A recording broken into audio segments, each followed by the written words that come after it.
why can't we do something positive? Why can't we just be helpful and useful, which is to, do something that I think people complain about. They're like, hey, business people meet in secret, or it's not very specific. They're sort of hand wavy. I was like, okay, what if we did what if we publicly post and share for everybody to critique and debate and discuss, right?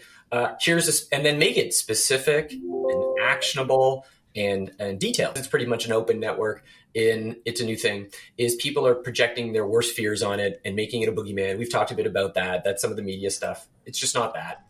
And at the same time, people are also projecting all their best hopes on it. So we have got enormous positive feedback. Oh, I want to volunteer. I want to do this. I want to submit a paper. I want to do this. But it really is like, we've had this talk, like it's this big thing. That period when the noise stops, people get to work and they figure out the solutions. Again, there were lots of failures from that period. I can list 100 companies, but I'm pretty confident where we are. One of my mentors told me something. He said, no good deed goes unpunished. And I am learning that right now.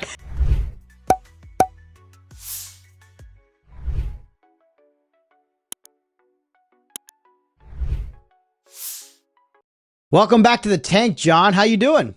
Great, Matt. How are you? I'm very good. We got a special guest here, someone you and I know very well, Dan Debow. Welcome, Dan. How you doing? Good, Danny boy, how are you? Nice to see you guys. Dan, you, John, myself, we've known each other for quite some time, but maybe for some of our listeners who aren't familiar with you, Dan, it'd be great if you can give us a brief background of sort of where you grew up, your early career path, and then we'll get into your entrepreneurial journey. Okay, sure. I'm Daniel Debow. I'm from Toronto. I guess I'm an entrepreneur. I've been part of helping to start about 3 companies. My most recent job was I spent 6 years as an executive at Shopify. I got there because they bought a company that I'd started called Helpful with a guy named Farhan Thawar, who's still at Shopify. And before that, I had started a company with David Stein and George Babu called Rypple, and we sold that to Salesforce, and I worked there for a while. And then before that, I got lucky. I got to work for David Ossip when he was starting Workbrain with David Stein, and I was there. So that's kind of my main gig. I've been lucky also to be an investor in a lot of great Canadian companies as an early stage, very, very early stage investor, seed in many cases. And then how I got started was that was the Workbrain thing. I was at law school and business school at U of T, and David Ossip, who I had known since I was a kid, his younger brother is my best friend. She said, I'm starting a new company. Do you want to come help me write the business plan, get engaged? And I did. And I ended up kind of taking that path, and it's been great. I've loved to be part of entrepreneurialism and the people around it and the ideas and journey of it. It's been a lot of fun. I'm quite humbled, Dan, obviously, but you've been at the right place at the right time for a lot of Canadian success stories. Seeing how Workbrain obviously became what it was, and then obviously Rypple, spelled with a Y, got acquired by Salesforce. You got to work with obviously Mark Benioff and see one of the greatest, leaders of software in the world build that company. And then again, selling Helpful to Toby and the team at Shopify, again, attaching yourselves to someone as big as Shopify. You've seen so many different things shape the view of Canadian innovation over time, over 20, 30 years. How did Canadian innovation start when you started working on the Workbrain idea? And how has it changed over time since you just recently left Shopify? Wow, big question. Look, first of all, Canadian innovation has been around a long time before Daniel Debow showed up on the screen. There's been so much here. I mean, I just literally this morning finished reading a book about the Hudson's Bay Company. Entrepreneurialism built the country, right? It's been part of Canada, like the stories of the Courrier de Bois, the stories of the beaver trade, the tales of the fur trade. It's really amazing. Canada's had a lot of innovation before. It's more proximately, obviously Ottawa had Northern Telecom, there's Mitel, there's so many companies. In Toronto, I think there was Del Reno was a company that we were really excited about. There were a lot of talent from there. Yeah. Dennis Benny, Mark Skipinker was the big company because they had gotten big, and I think it was called WinFax. WinFax, exactly. So also there were a couple guys. the fellow from Jana Systems. That was big around there. They were tech companies. They were mostly enterprise software companies, at least in Toronto. Mm-hmm. They were not downtown. They were like in the suburbs because you want to cheap rent. Markham was a big hub. Yeah, they were like B2B companies. Yeah. I didn't know much about Waterloo. Waterloo, I should mention, was like huge, lots happening there, and I just wasn't at all around it. But I was around the sort of software world around Toronto, and they were companies. They grew, they went public, they got bought. I think there was around .com, there was a lot of kind of startup activity here. I think for me, the like real start of the Toronto tech community that I got to know was the Mesh conference around there, and also Startup North. So Mesh conference was like Mike McDermott from FreshBooks and lots of other folks. And they just started getting together. And it was kind of, to me, was like, oh, these is like more design focused, more consumer focused. I mean, FreshBooks was freemium, but that was like radical. This idea that you would build a consumer feeling software that was awesome to use. It was very inspiring for me, frankly. We had been doing, Workbrain was like classic multi-million-dollar, huge enterprise sales. And it wasn't in the cloud. Like we built first, there were refrigeration systems put in and stuff like that. It was internet-based, but anyhow. So, and then the other group, like I said, was Startup North, was around, for me, Jevin McDonald and a whole host of other folks. David Crow. David Crow, absolutely. He's like OG, right? Like it was amazing. And what did they start doing? They started just hosting like meetups and demo camps, the original demo camps. Yeah. And like, that was, again, it was sort of like geographic. It was no longer at like Don Mills and Eglinton where Workbrain was, in like a, place with like one restaurant. It was like in the city. And again, just different people were getting involved in starting companies and building them. I thought that was kind of like the second wave for me. The third wave for me was around CDL, candidly, for me, like as what I saw was energy, like people getting really excited.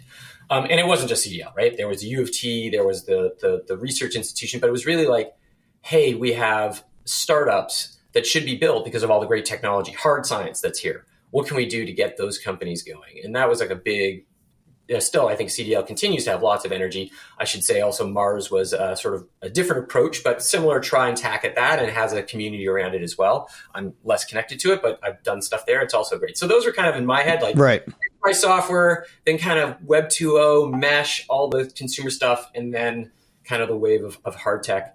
And now we have, I think, a lot of everything, all stuff in that spectrum being done. Yeah, it's a great overview, Dan. I mean, for our international listeners who don't know what CDL is, that's the Creative Destruction Lab that Dennis Benny was very prominent in helping start as well. But John, when did you and Dan get to meet each other? Do you remember? It was at Workbrain, and more so, I think, than when you were at Rypple with David Stein, and you came to pitch at us at Omer's Ventures. This would have been 2011, 2012, something. And the irony is that then George Babu came to work with us at Omer's Ventures. Wow. And then right. Well, also to be fair, also Derek and Howard, who were early parts in the Omer's journey with you. Yes. Derek had been investor in through Edgestone in Workbrain. That's how we got to know us. And then he was like the first guy to say to David Stein, was the person that brought you in. I'm gonna invest with you guys. And then he ended up being a big part of the early story at Omer. So we had lots of connections.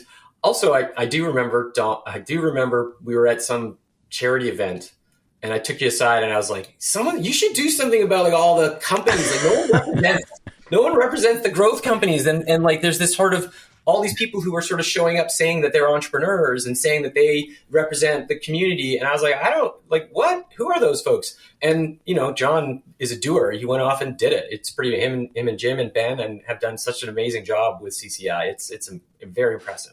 Absolutely. John is a doer. Dan, you are absolutely a doer. And I'm just here moderating. Dan was also on our advisory board at Omer's Ventures. Oh, no way. Yes, absolutely. He was one of the key guys that I wanted to join us to help us shape our thinking from an entrepreneurial perspective. Dan, when you look at, like, you have an interesting perspective over that 20 years. And as you know, the technology industry goes in these cycles. Where do you think we are in the cycle right now? Oh, good question. You mean like sort of the hype cycle, the Gartner hype Hype cycle? cycle? Yeah. Are we in the throes of despair? Like where are we? And be brutally honest. I feel like the answer I want to give you is that we're at various stages for different technologies at different times, right? I feel like for AI, we have come out of the pit of despair where there was huge hype. This is all going to happen. Canada did some stuff. And AI itself has had many of these troughs. And then like sort of what's up, that this is nothing. And then obviously starting with the work done in Canada, of course, everybody knows, starting to get excited about what you could see. And I think, you're seeing, so I think that's a real thing. I think within the sort of application of these new tools to business problems, I mean, there's just so many people attacking so many different things that you're going to have lots of failures. It's just inevitable. It happened every time there's a new technology that becomes kind of mainstream, and then lots of entrepreneurs get attracted to using that tool to solve all sorts of different problems, which is exactly what you're seeing, especially with general purpose tools.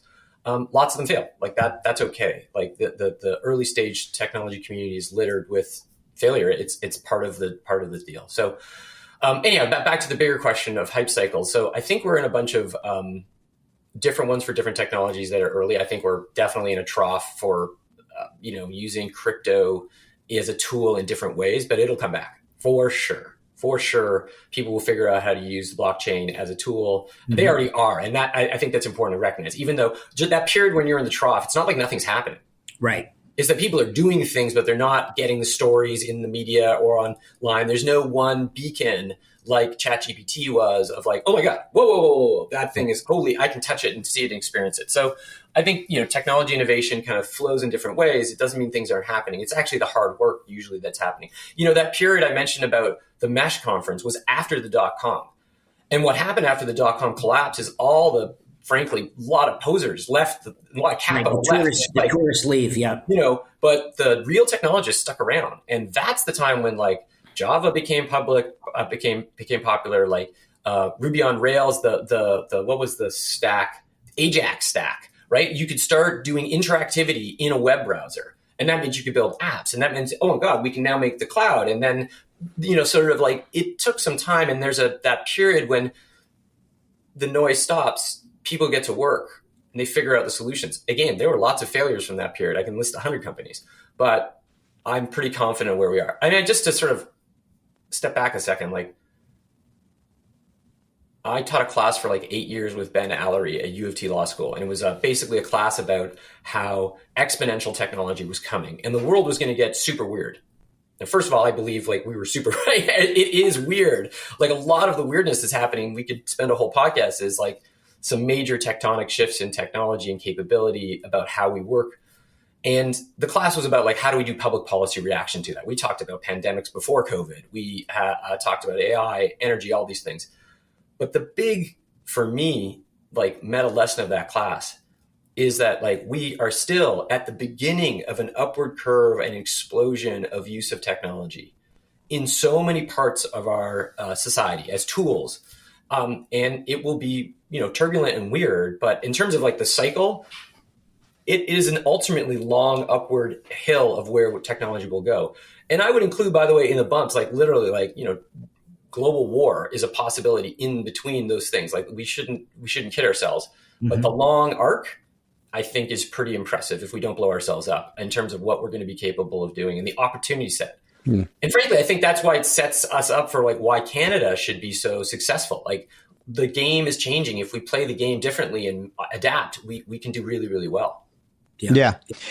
I was listening to Sean McGuire from Sequoia. He wrote this manifesto for the Sequoia team about how there was this, iteration of hardware was the first thing that had to be done in the early days of VC because they needed to lay the infrastructure, the groundwork, the fiber, all that. Then you obviously had after hardware came the software age, and that was 20 years of amazing software companies that were built, but they only could exist because the hardware existed before them.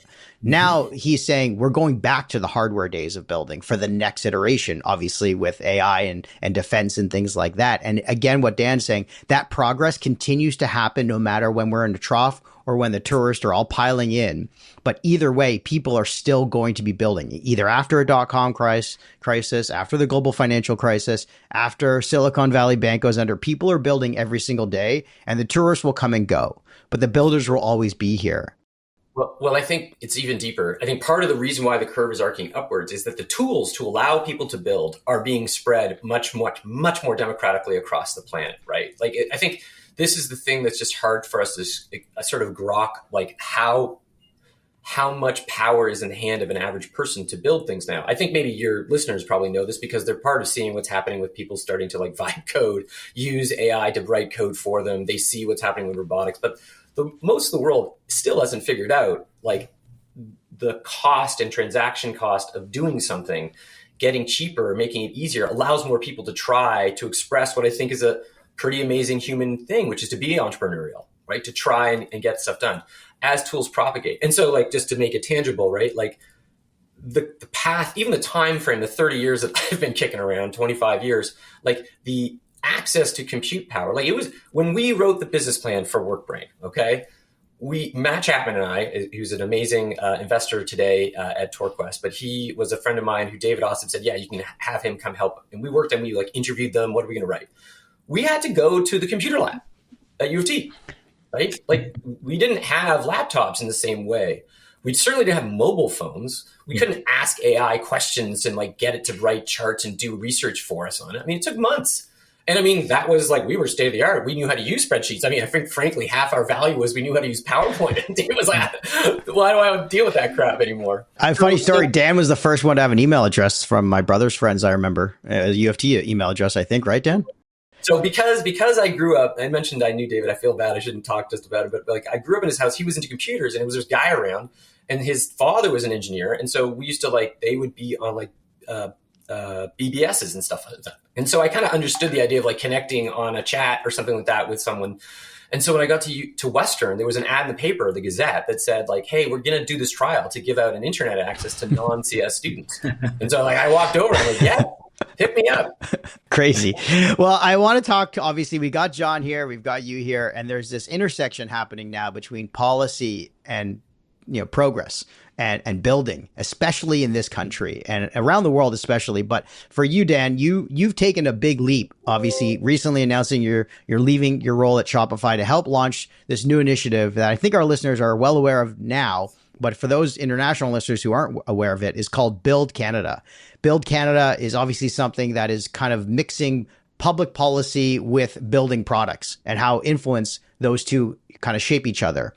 I want to understand for you, Dan, what was the last straw that made you say, we need change now to go out and launch this initiative with obviously a lot of people in the industry? Okay, cool. Good question. So just to be straight, like I was actually going to leave Shopify. It was not like causal. I was like, I quit for this thing, but it was the right time. I had been 6 years. It's the longest job I ever had in my life. And man, I love that place and that experience was great, but time to do other stuff.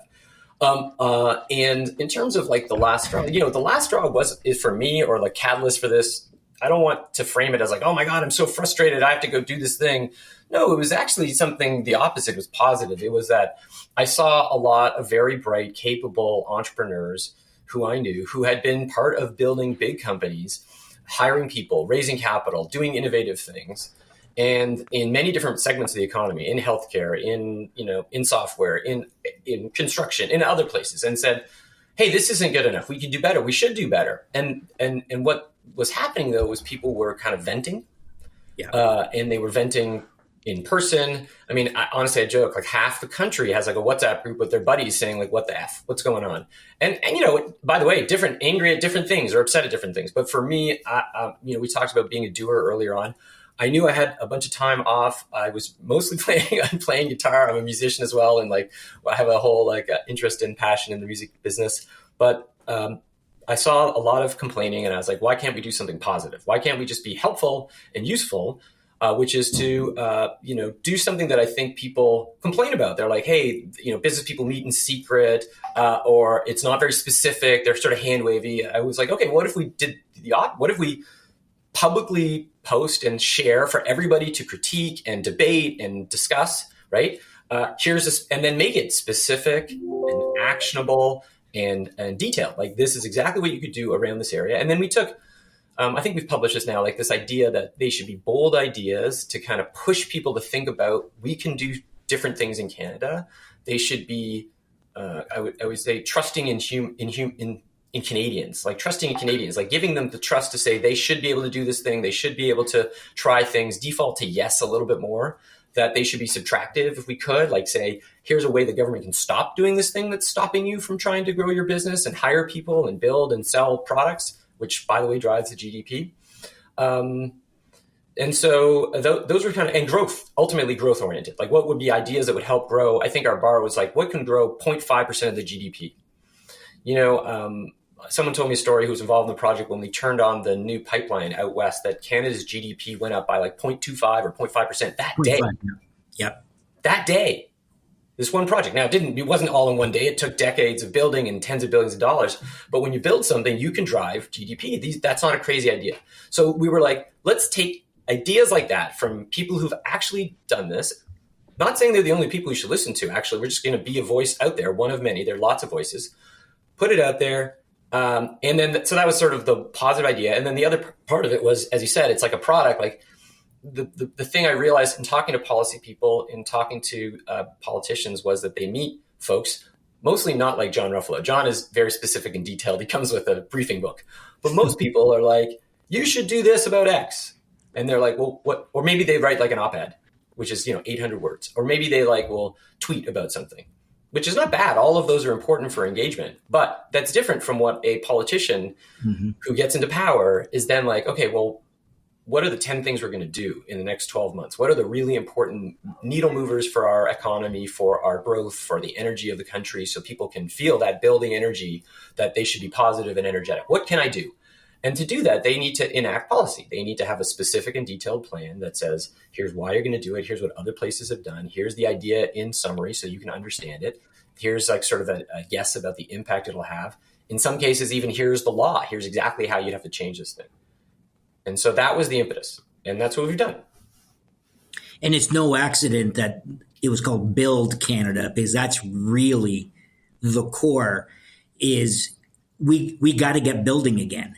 And that implies that it's the entrepreneurs, unleash them and support them. And the one comment you made, Matt, that, like to clarify, and this is what, Dan has done extremely well, is a decade ago when we built CCI with Balsillie, the typical response I got back from entrepreneurs is, you know what, that political stuff is separate. I just want to run the business. And we kept on saying, dude, it's the same thing.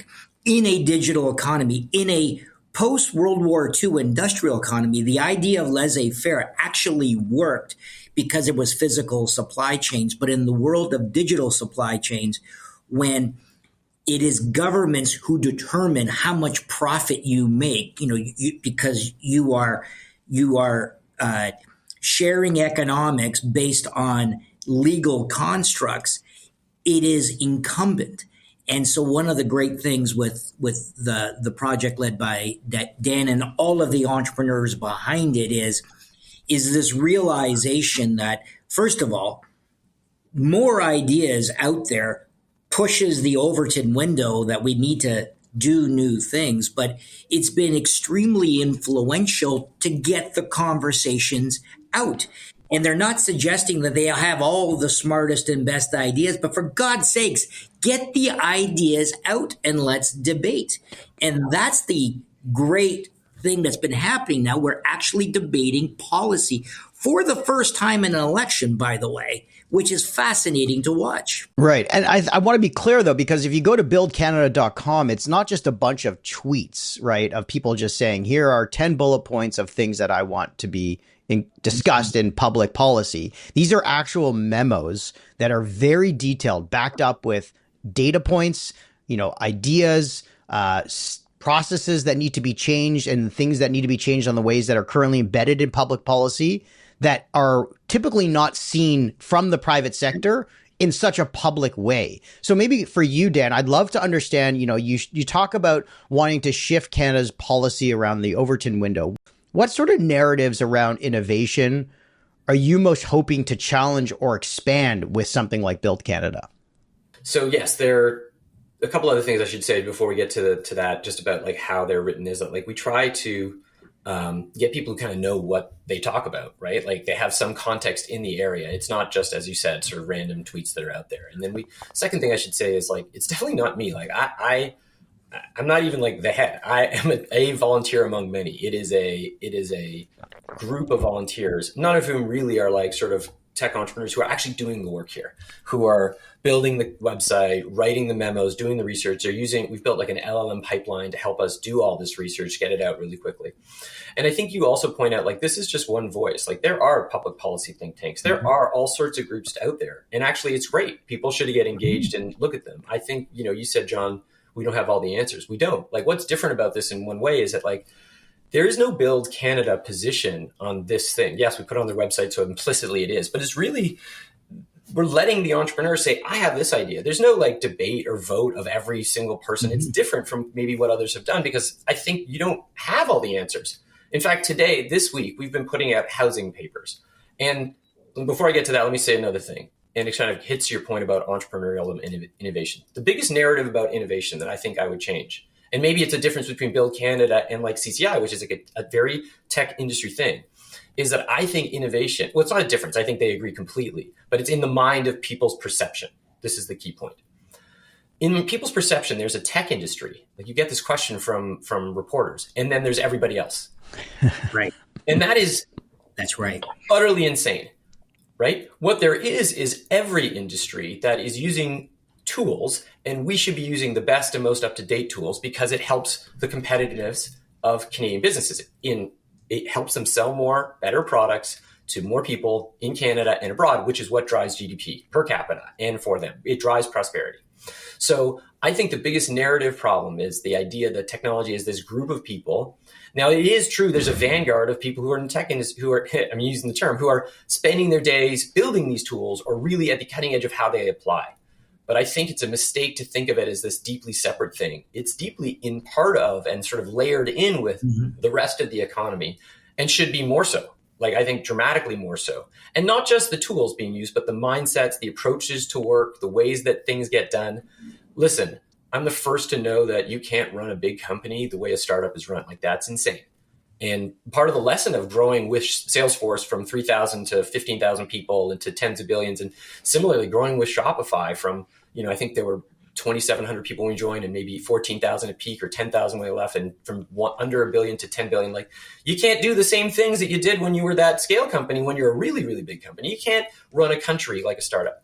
But it doesn't mean that we can't learn a lot. And so I think that's the biggest narrative shift, is that actually our country, our government, and our biggest businesses, all of our economy should be thinking about how technology can become a real tool to help them grow and prosper all the time.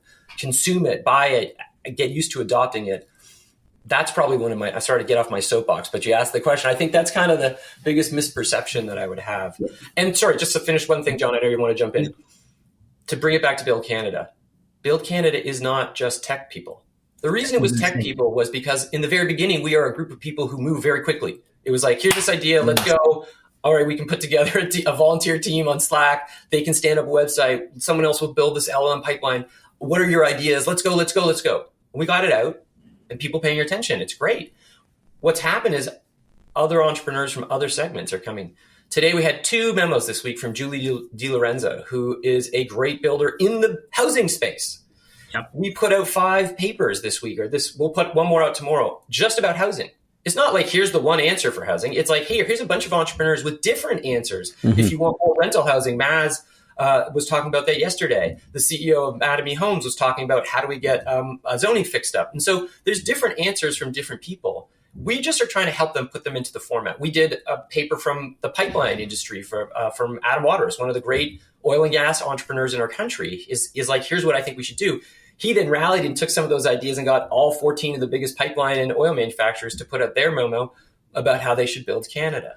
So I think that's the sort of, if you're asking me like the thinking here is like, we hope this goes. And has more and more different types of entrepreneurs of different areas sharing their ideas, but putting it in a way that, to be fair to our leaders, they can use to affect change. That's that's something new. Like, we didn't fully appreciate, but I think it's great. No, I was going to just, Dan, you just nailed it. I think you just shared what was the biggest misunderstanding. Yes, it started off with a bunch of folks in the technology industry only because we all knew each other, and you haven't disclosed all of the entrepreneurs that are behind it, but it's in every industry in the country, and every industry has, whether it's mining, housing, etc., have all said the same thing, is that ultimately it's about innovation in their industries. That's the differentiation. And this is the complete misnomer out there. And so I think that is the big difference in what you're seeing on Build Canada. It's all of the industries being represented and not the classically defined technology industry. Yeah. And they're not like, here's innovations policy to help tech companies grow. That's CCI, and they're doing a great job. Yeah.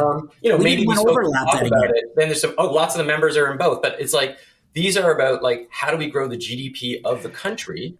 And here are ideas from people who have built companies, which is literally doing that thing.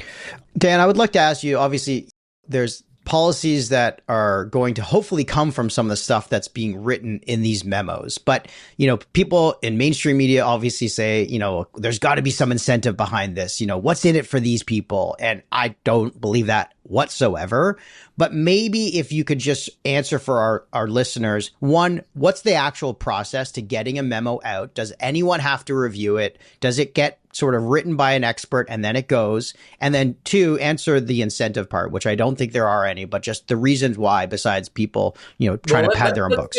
I've talked about the process a couple other places. I'll talk about it briefly, but let's talk about the incentive because that's interesting. So the process is, all the members in the group plus the members have their own chat rooms, talk to people.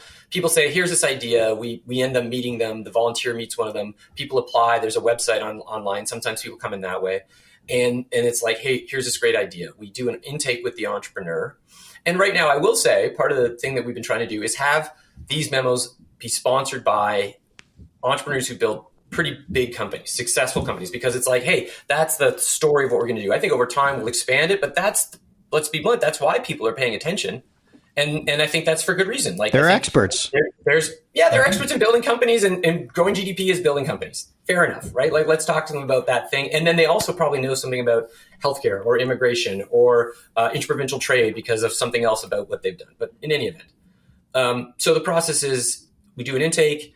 The team internally will write the memo, do the research. They're interacting with the author as much or as little as they want. Some people want to write the whole thing. Some people come with notes. Some people are like, I have this vague idea. And so the goal of the team, the product is like, they take that, they feed it into the LLM pipeline, they work with it. And then this is incredibly important for people to understand. I think there is a whole network now of public policy experts who have signed on. And John said, like, you know what, we haven't put all the names of the people. We haven't, because frankly, look at some of the bullshit that people have been going through. There's a lot of people engaged and who are supporting and getting out ideas, and more every day, like literally volunteers, people coming saying, how can I help? Because they like this idea of building and being positive and pragmatic and engaging in debate. So after that, we've got a whole bunch of public policy experts, people who have worked for prime ministers, people who have worked in government, people who have worked for liberals, people who have worked for conservatives, people who are independent. And then we also have a team of people who've worked in the tech industry who are interested in public policy, but they also know how to use the tools that we run this on. They know how to, publish on the web. And so that's the process. And there's a team that meets that editorial team, and it's an open call for all the volunteers. They meet like kind of once every couple of days. They talk about what are the memos coming. They basically, which one is ready, which can we do? It's much more opportunistic because we're trying to get as many ideas out as we can. This is a pop-up. This is not like a long-lived thing. And so, at least right now. And so they're like, what can we get out? Who's the entrepreneur who's excited? What's the idea that's the most formed, that aligns with those principles we were talking about? And they publish it. Okay, to your question about like, what's in it for me? One of my mentors told me something. He said, no good deed goes unpunished. And I am learning that right now. No, not woe is me. Like, I'm having fun. This is a really fun project. The people are awesome. The ideas are cool. It's great to get people engaged about, things like, I'm kind of a bit of a secret policy nerd myself. And so it's nice for people to talk about this stuff. But like, honestly, I was supposed to be hanging out with my kids and playing a lot of music and recording. My wife is like, what are you doing? So I'm getting some grief. And then, candidly, if this was about making money, I mean, my God, I probably could be making a lot more money not doing a volunteer thing. Terrible waste. This is not a paid gig. Like, I don't understand what the theory is. And then even more, like, if you took 2 seconds to just read these things, I mean, as a general group, this is not like things that make every entrepreneur richer. It's like things that we think will help the country grow. And actually, probably the incentive, to just specifically say it, the incentive is patriotism, right? The incentive is Canadian entrepreneurs who love Canada for what it allowed them to do. Many of them are immigrants or children of immigrants. They are people who came to this country or who grew up in this country, almost all of them from middle class means or lower class, like immigrants come to the country. These are not people who are like super wealthy, and they've become super successful. And they want that for more people. And they also know that in the process of building companies, they create jobs. They create national power. They create new ways of doing things. And so I think that truly, if I talk to people, is their main incentive. I don't hear, like, if there's people think there's a secret conspiracy that we got to do this because we got to get our taxes cut.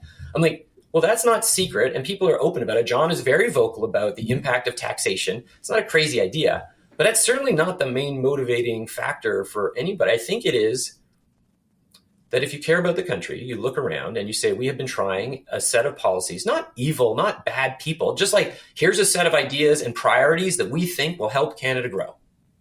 Fair enough. I think that's cool. But we have evidence, data that shows it's not working as well as it could. We can look around the world and say other places are doing more innovative, more interesting things about their country. We can also look around and say, hey, we're in a very rapidly fluid, dynamic situation with our American neighbors and with technology in general in the world, with a geopolitical context around the world, with China, with Russia. And like, hey, maybe we should be trying new ideas. That is the motivation. You love your country. You're here, right? Like, let's be blunt. The Canadian super rich entrepreneur who doesn't care about Canada doesn't live here anymore. I don't think people talk about this enough. The super high potential young entrepreneur from Waterloo, they leave. I spoke to a kid yesterday. He's a young man who told me that he had seen talks I'd done at Next 36 and he was in the program and he went off and we had met him. He built his business, told me he's going to do 200 million in revenue next year. But he's in Silicon Valley.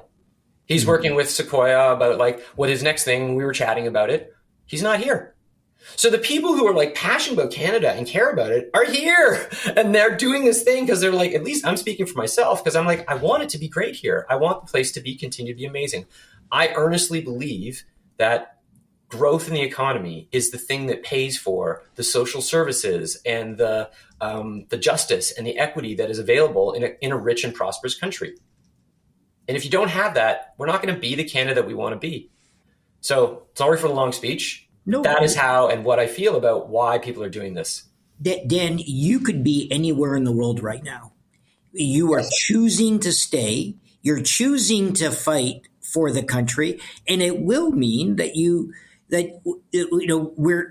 when you're criticizing or any of these, it's not because you just want to shit on the country for shitting sakes.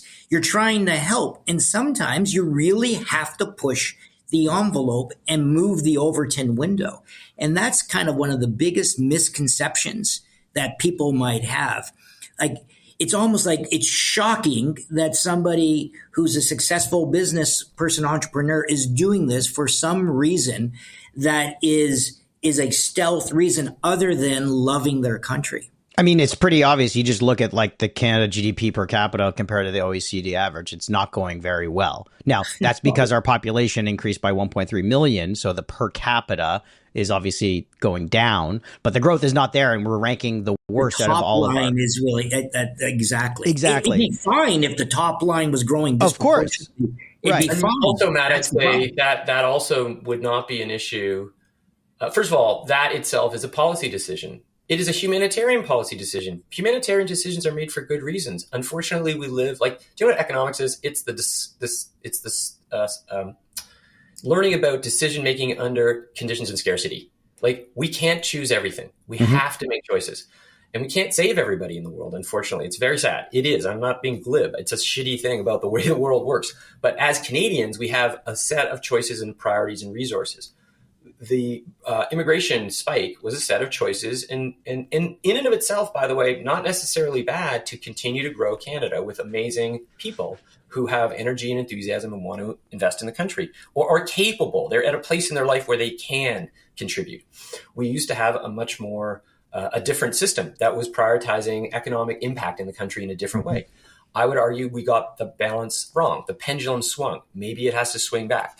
I don't think the people who care about humanitarian causes and humanitarian-driven immigration are bad or evil. Not at all. Or misguided. It's just, hey, we have to get that choice right. That's, by the way, there was a policy paper one of our first days from Martin Basiri, who is an immigrant, who has built 2 immigration software companies and knows that world, and said, here's what we should be doing to get to a place where, the policy choices. The second part of that, though, is even if you're letting a larger number of people in, you have to be effectively able to reduce the shackles that allows the economy to build homes for those people, to have transit for those people, to build a transit. You have to figure out how those people go to school. What do you allow for dynamism in the healthcare industry to service and satisfy people, right? Again, all choices.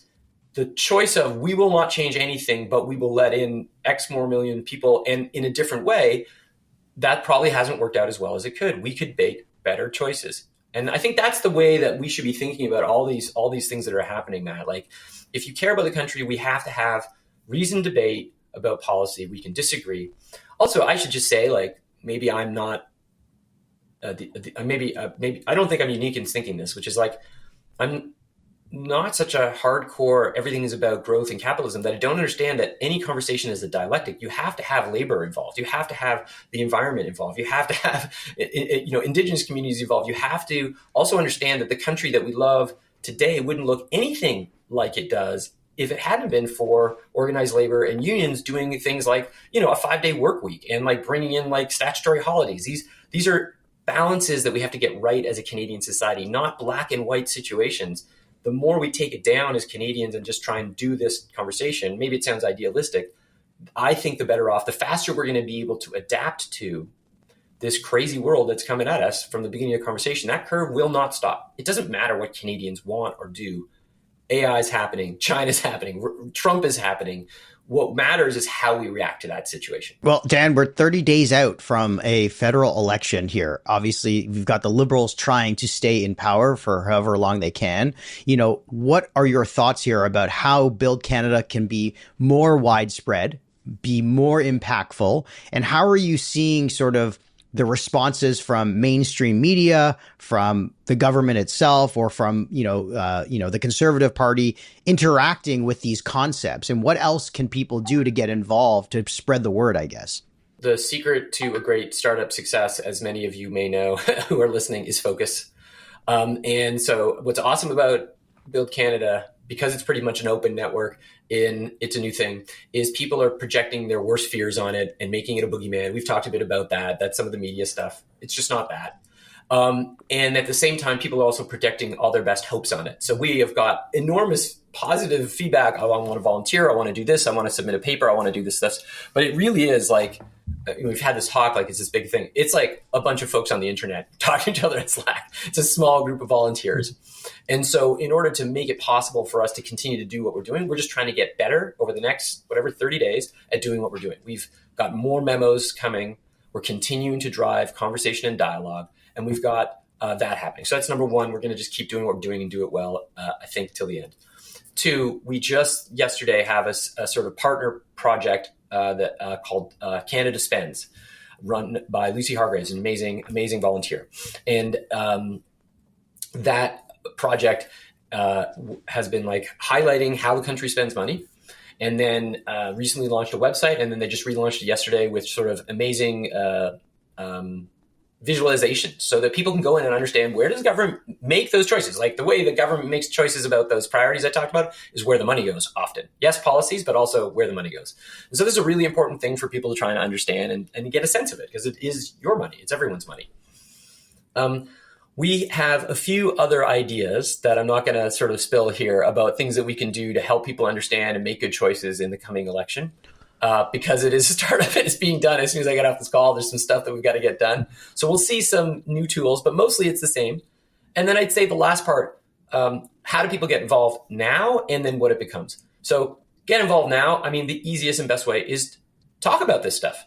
Go online, read the memos. Don't read the tweets, read the memos, check out the ideas, think about them, and then share them with people. Share them online through social, share them in a private chat, have a conversation about people. And, do your best to say, like, if you're making a choice, get engaged, whatever you do, vote, please vote. You should even volunteer if you care passionately. Go knock on doors for a candidate, any candidate, go be part of this thing. But then take these ideas and talk to people about them. And, what do you think? And if you think they're stupid ideas, please post it. Like, write another blog post, right? Write a post, say, this is the dumbest thing from a bunch of tech bros. Why would they want to let people invest in building Canadian homes? That's speculation. We shouldn't let that. That's a bad idea from a real estate person. We shouldn't do that. That's okay. Because I think that is the goal, to get people to have it. And last part you asked is, like, what's the reaction? Look, there's all sorts of noise when you do things on the internet, and hey, it's all good. As you can tell, it's all driving people to converse. The goal ultimately is to have attention from a relatively small group of people. It's the people who are leading and the policy formation of our two likely governments, a liberal government or a conservative government. Both of them will be and claim to be change governments. And so they have a lot of policies that they can think about. And so I can tell you, both on a private level, that both through people and directly have heard that they appreciate Build Canada. They appreciate this project. And they appreciate having a dialogue around policy. So that's the impact that we think the reaction is really positive. And the words are, keep going, share it. We like how they're actionable and specific. This is useful. That no one says, we're going to do this 100%, and they won't. We don't expect them to. But this is driving maybe there's something there. Maybe there's a germ, right? That's how ideas happen. No one has ownership. They release them in the world, and then people make them better. And then I think, so for us, I think that's pretty heartening to see that's happening. I think also on a public level, you can see the policy announcements of the Carney campaign, of the Poilievre campaign, are about building Canada. I mean, they're even using those words. And I'm not saying we came up with them. It's like good. It's like, it's an idea that everyone's getting around. We should all, and it's very heartening that everybody agrees we should be building the country. And what we're disagreeing about is what's the best way. But that's clearly got to be the priority. That is extremely good news. Well, as long as you didn't give them the headline, elbows up, that's fine with me. No, but I do know that who the person who did it. And I think that person's well-meaning too and cares about the country. I think, we can talk about that another time. Like, you have to come up with a good answer of what you do once you put your elbows up. What's the next step? But that's another combo. I think the last thing I'd say is people can get engaged. We're thinking about what Build Canada becomes, because I've been shocked by how much energy there is for this simple idea. Reasoned debate where you're open to it and about growing the country. And so the team itself is kind of trying to get to the sprint of the election. We're going to try and make sure that we do stuff to make sure that these policies, some of them, this energy continues to hold people to account. Whoever gets elected has to follow through on their interpretation of what Build Canada is. And it better happen. I think John and I were talking offline. There's been a very common, like Linus and Charlie Brown getting the rug pull out, Lucy pulling the rug. There's been a rug pulling a lot with different politicians all the time. Yes, I'll do all this stuff. It's important that we, as a group, as a collective, hold our politicians for the next step. And then in terms of getting involved, like, maybe there'll be all sorts of stuff that we can do around Build Canada. I love the idea of it being an open platform. Figuring out a way to do that would be fun. So we're not really thinking about that much right now, Matt. We're trying to stay alive and get this done and take care of the kids and put out some good policy papers. Let's get a debate going on some of these policies and with some of these political leaders too, live on X. That would be amazing. That would be funny. great. You should mention that. Yes, that is an idea people have been talking about. John. I was going to say, Dan, many people are not aware that you're a talented musician and you love music. Do you want to share some of that personal side and to tell the listeners what you're up to? Sure. So my partners and I, and Jordan and my wife and I, have got a not-for-profit called Bonfire Collective, and it creates musical spaces. And so in Toronto, around Geary Avenue, If you've ever been out there, we've got a studio that is a big part of the music community called the Root Down Studio. Above it are a couple other music related events. And so we also have built a music retreat for artists in Canada. There used to be a place where artists could kind of go away in the woods. There's not that many places like it. And so we wanted to give Canadian artists a chance to go away, refresh in the forest and be in water, and then have a beautiful world-class facility for them to play music. That's called Pine Island Retreat. So people, you can book it and it's available, but mostly it's a labor of love.